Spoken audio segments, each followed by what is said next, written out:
ایک فتویٰ وائرل ہے، اگر کوئی شخص پب جی کھیلتا ہے تو وہ اپنے ایمان کی تجدید کرے، اور اگر شادی شدہ ہے تو نکاح کی بھی تجدید کرے۔ آئی ایم شیور آپ نے وہ فتویٰ پڑھا ہوگا، ریزنز پڑھے ہوں گے، جن ریزنز کی بنیاد پہ انہوں نے یہ فتویٰ لکھا ہے۔ تو آپ کا کیا پوائنٹ ہے اس پہ، پلیز؟ بسم اللہ الرحمن الرحیم۔ جی، اس میں کوئی شک نہیں ہے کہ جو بھی گیم ہو اس کے اندر مسلمانوں کے جو شرعی احکامات ہیں، جو اقدار ہیں، ان کی رعایت رکھنا ضروری ہے۔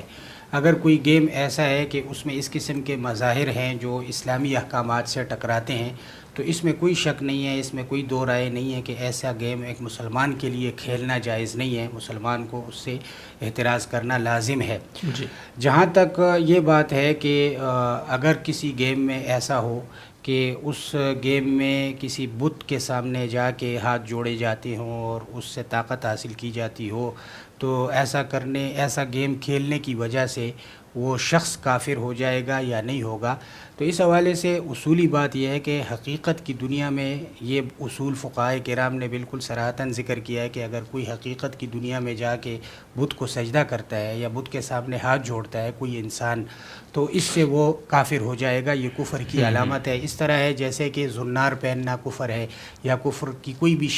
جو شاعر ہوتے ہیں ان میں سے کسی کو اختیار کرنے سے آدمی کافر ہو جاتا ہے، چاہے اس کی نیت ہو یا اس کی نیت نہ ہو اور اس کا کوئی بھی قصد ہو۔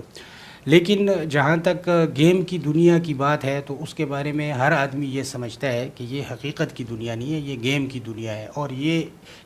ایک طرح کی امیجنیشن اور ایک طرح کا ایک جی تصور ہے۔